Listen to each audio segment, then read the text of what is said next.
As we all know, the second month of 2023 started yesterday. And as the great Mahatma Gandhi said, there's more to life than simply increasing its speed. Although time is moving fast, making it hard for us to get a handle on it, always remember to live in the moment. So the next time you see a beautiful sunset, a breathtaking land or seascape, stop and admire it and remind yourself of what truly matters in this lifetime. It's the simple things. I'm Theodore Henry, your host for the next half hour. Today's show is quite an informative one, so stick around to find out what we have in store for you right after this. Know your numbers and control the keys to a healthier heart. Know the numbers for your blood pressure, cholesterol level, blood glucose level, and your weight and body mass index. Find out the risks they represent and what you need to do to stay healthy. Talk to your doctor and start making healthy lifestyle choices to prevent a heart attack or stroke.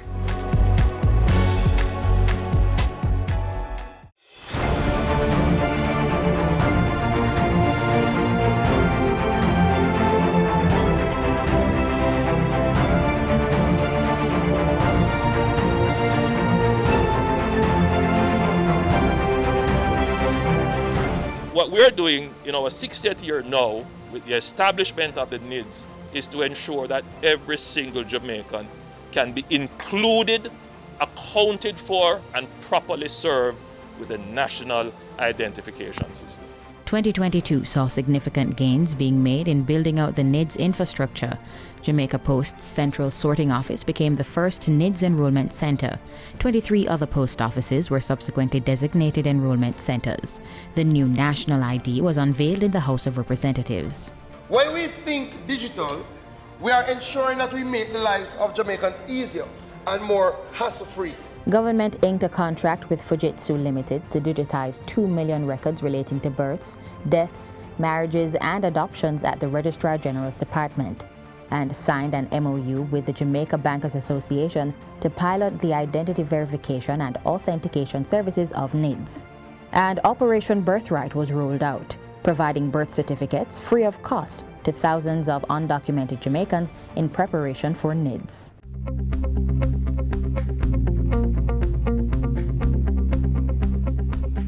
In response to changing labor market trends, the Heart NSTA Trust formalized the establishment of the Amber Heart Institute of Coding. The first cohort of 500 students was recruited, and 25 coding trainees graduated from the academy.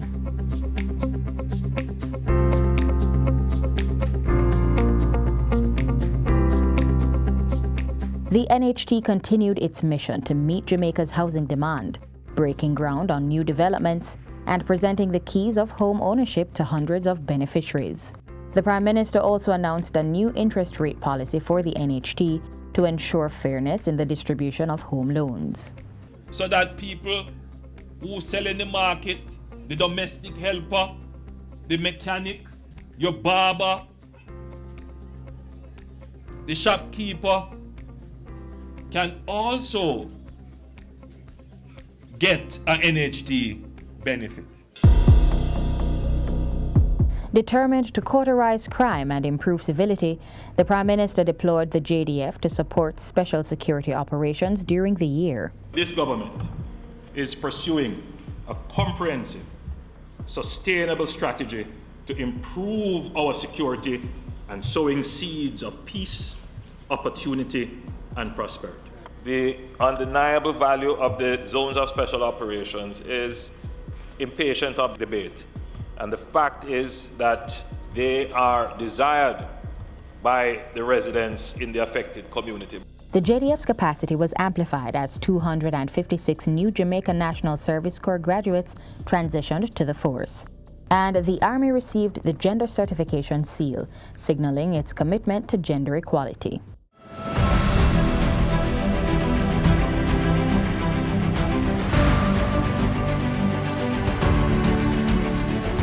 All the members of our great Jamaican state will work together for a partnership for Jamaica's strong and sustainable recovery.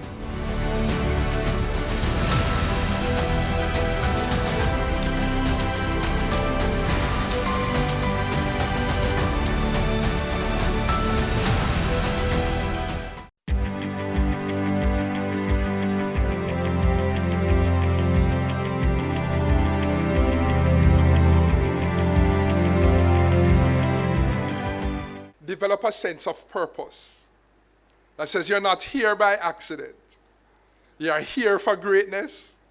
You are here with destiny in mind. You are supposed to do something great, and you are on that pathway.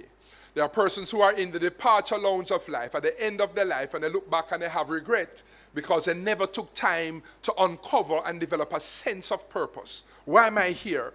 What am I supposed to do before I leave this 7 billion people planet called Earth? What am I supposed to accomplish? Having a sense of greatness that's in you. You're talented, you have gifts and abilities. Some of you are good with numbers, some of you are good with words, some of you are good with both, some of you are artistic, creative, some of you are sports oriented, and there are many things. And you take time to discover what are you passionate about. What can I just do naturally? I can jump out of my sleep and do it easily. Speaking now to your talents and abilities, your giftings. All of these come into your sense of purpose. The things that you are to do in life as you are to impact people. When you dream, when you close your eyes, what do you see yourself doing?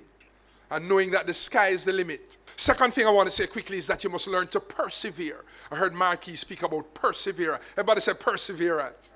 Sometimes we don't achieve much because we give up too easily. You have to learn, if you want good, your nose have to.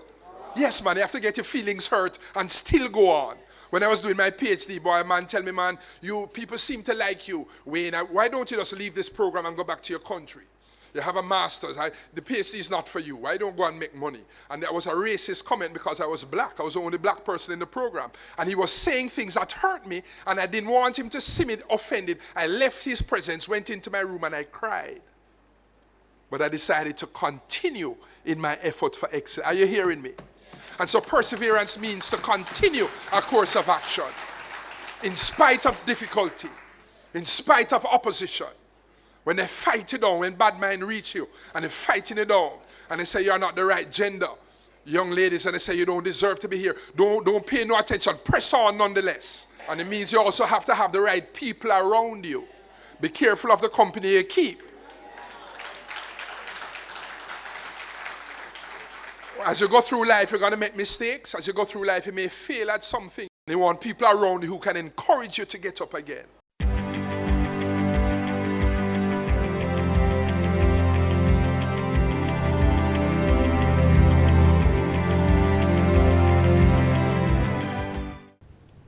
The thought of suicide to an average human may seem futile, but let's not think about ourselves for a bit. Someone who has been struggling might see things very differently. If you or someone you know is experiencing some challenges, please contact the Mental Health Suicide Prevention Helpline by calling 888-639-5433.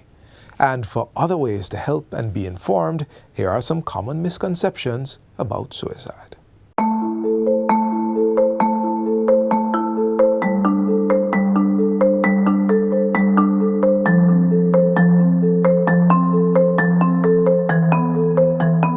Anyone who talks about suicide will not actually go through with it. Some of them, talking about it, want to get help.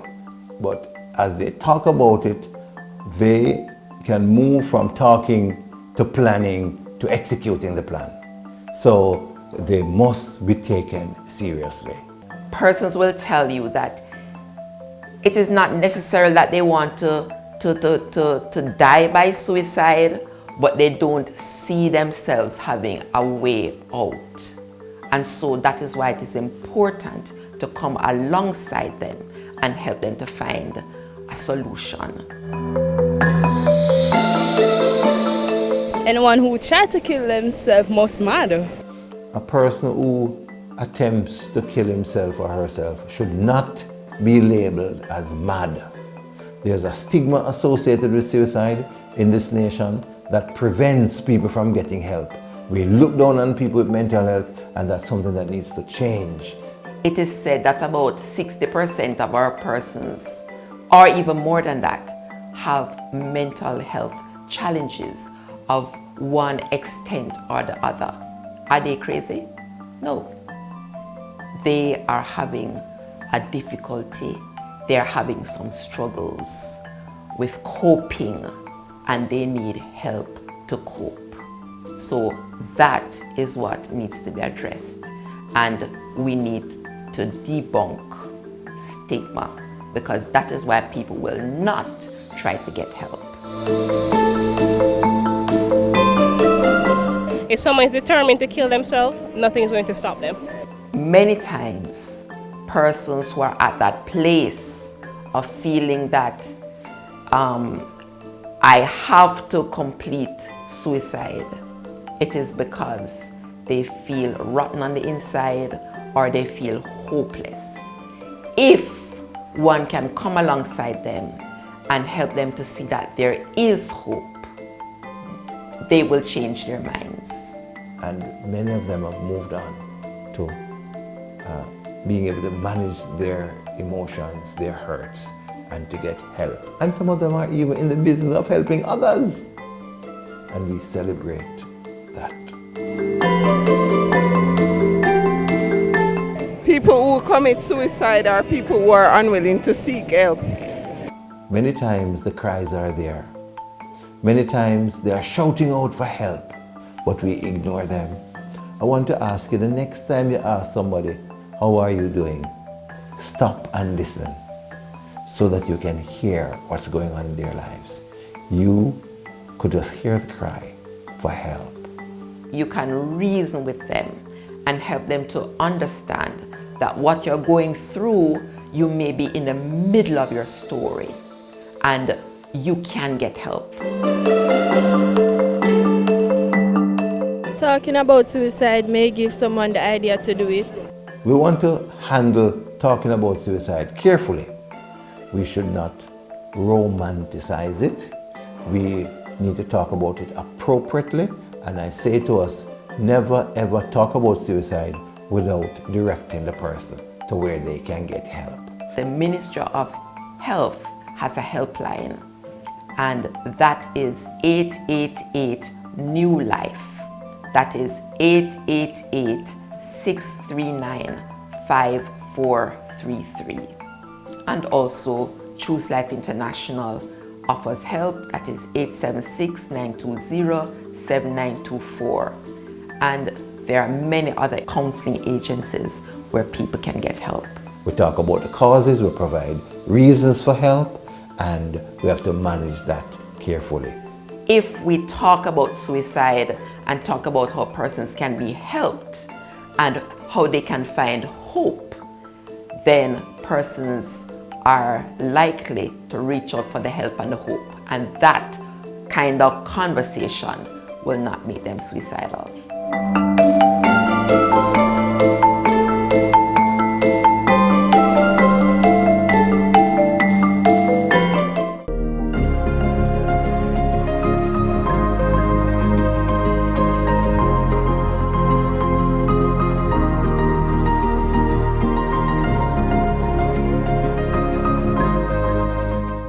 Including more fish in our diet is of great benefit to our health. Many of you already know that, which is probably why there's an increasing demand for seafood in Jamaica. The National Fisheries Authority is promoting large-scale production and marketing of tilapia to help meet that demand. Let's see what the authority has been doing.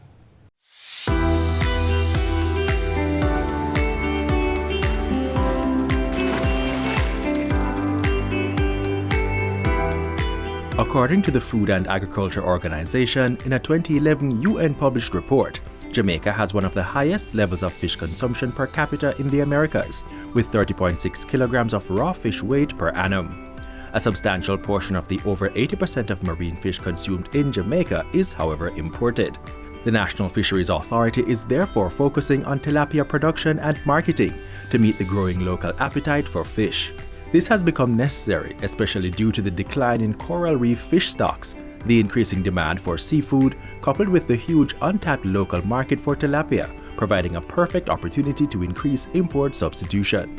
Tilapia is very important to the Jamaica food security strategy. For one, it's a priority under the National Fisheries Authority as to increase food and nutritional security. There are a lot of agricultural lands available that are capable of having fish ponds on it. There's also other government agencies who are looking to collaborate with to be creating aquaculture parks where we'll be having multiple ponds where persons can come on to grow their fish there, where we'll have the setups.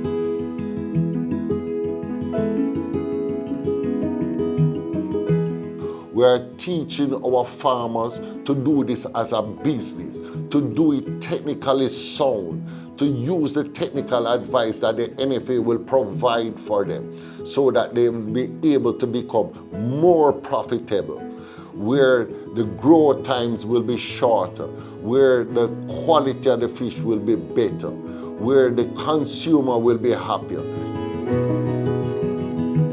Getting started in fish farming, it's as easy as ABC. Persons first need to get in contact with the National Fisheries Authority.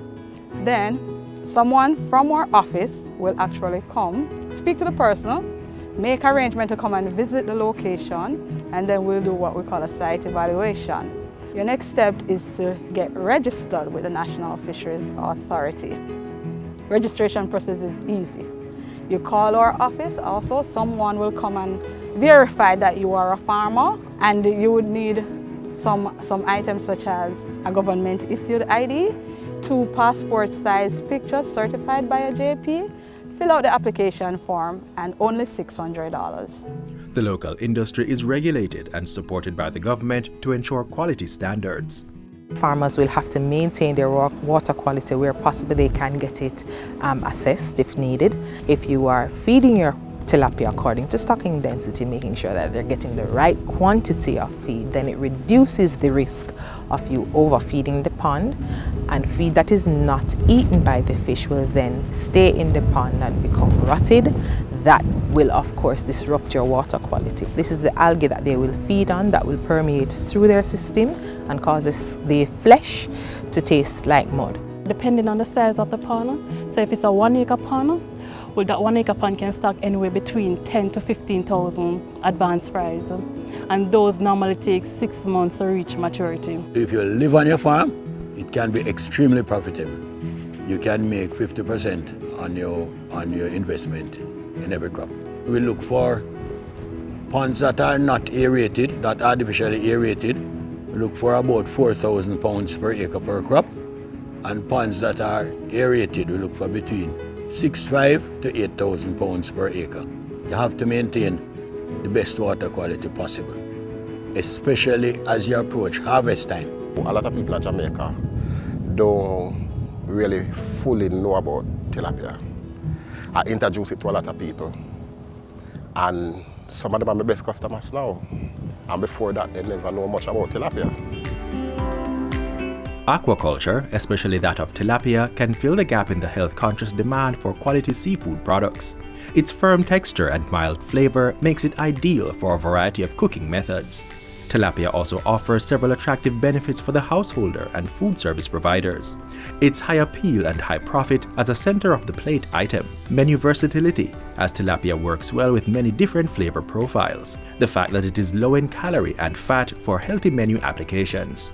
It is free of saturated fats, high in omega-3 fatty acids, a good source of protein for weight management, a natural fish which originated in Africa. You can have tilapia taste whatever way you want it to taste. If we get more Jamaicans supporting this and buying product Jamaica, because that's really what it is, because it's grown and produced here, it can do wonders for the economy. And while the appetite for tilapia is big at home, this versatile product is increasing in popularity in North America and Europe, providing lucrative export potential.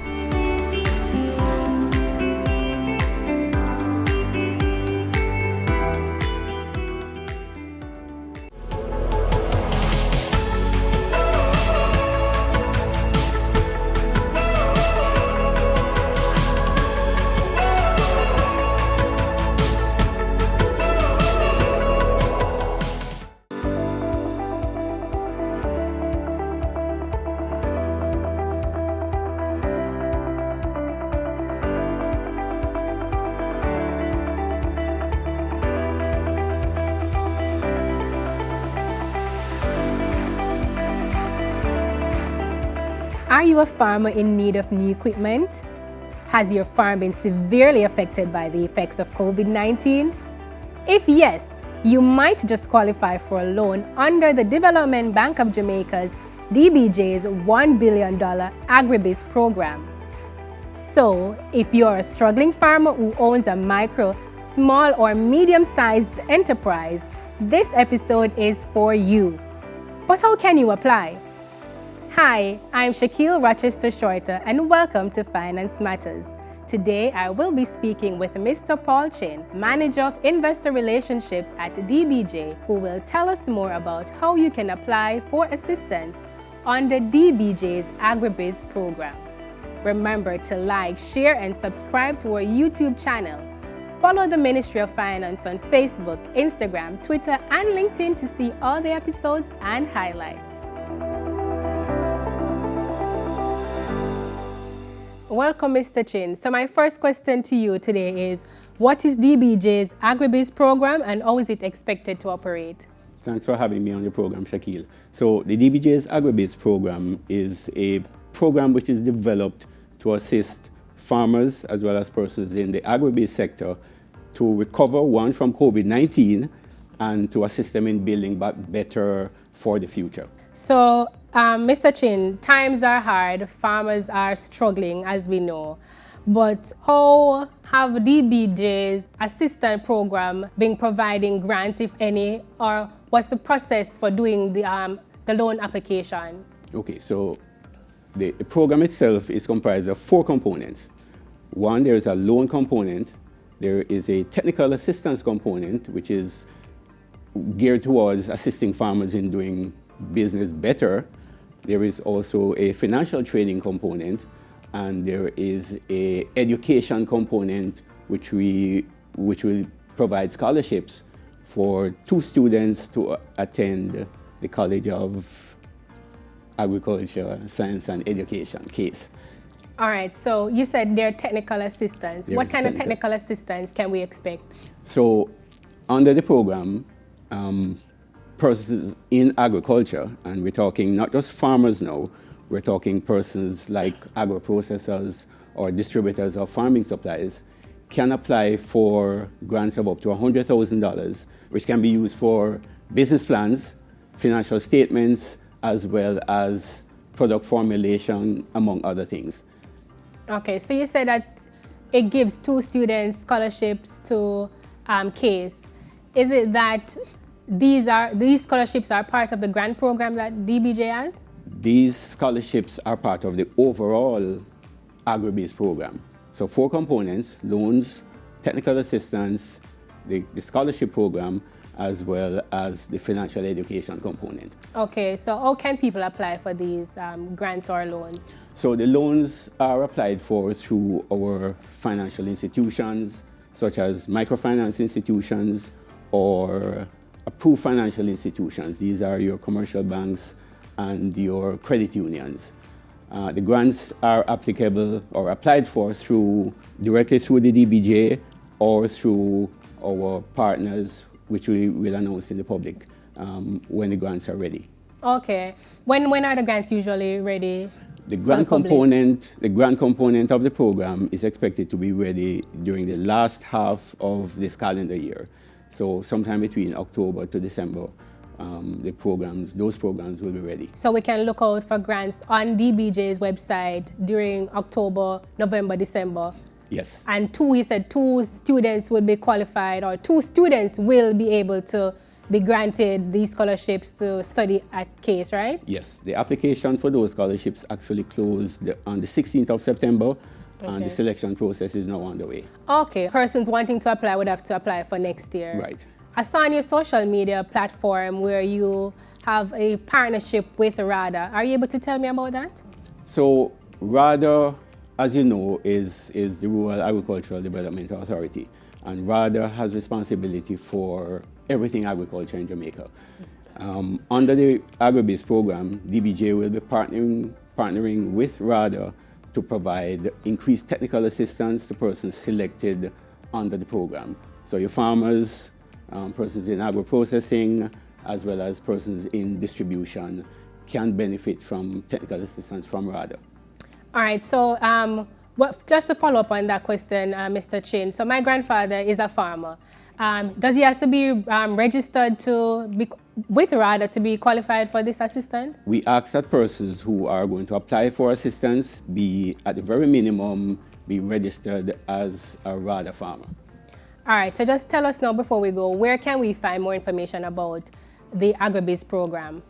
More information can be found on DBJ's website, that's www.dbankjm.com, or our social media pages, that's Twitter, Instagram, or Facebook. Okay. Thank you, Mr. Chin, for joining us today and telling us about DBJ's AgriBiz program. And thank you for joining us on this episode of Finance Matters. Remember to follow us on social media at MOF Jamaica and tune in next week as we continue to demystify the economic and fiscal policies and initiatives implemented by the government to empower Jamaicans as we chart a path to Jamaica's economic prosperity.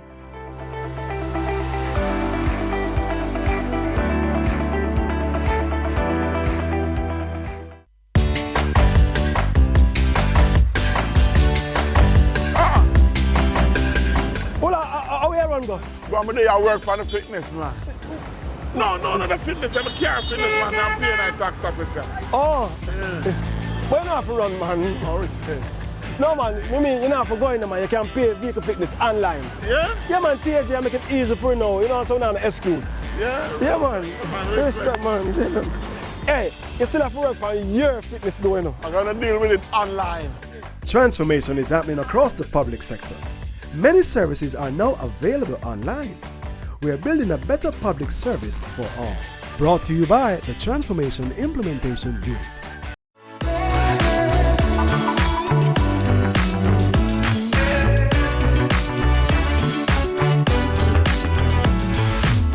This is where our journey ends, but only for today. Join us again tomorrow when we bring you another informative program. In the meantime, stay connected via our website, jis.gov.jm. And while you're online, send your feedback to Jamaica Magazine at jis.gov.jm. On behalf of the production crew, I am Theodore Henry. Take care. This has been a production of the Jamaica Information Service, the voice of Jamaica.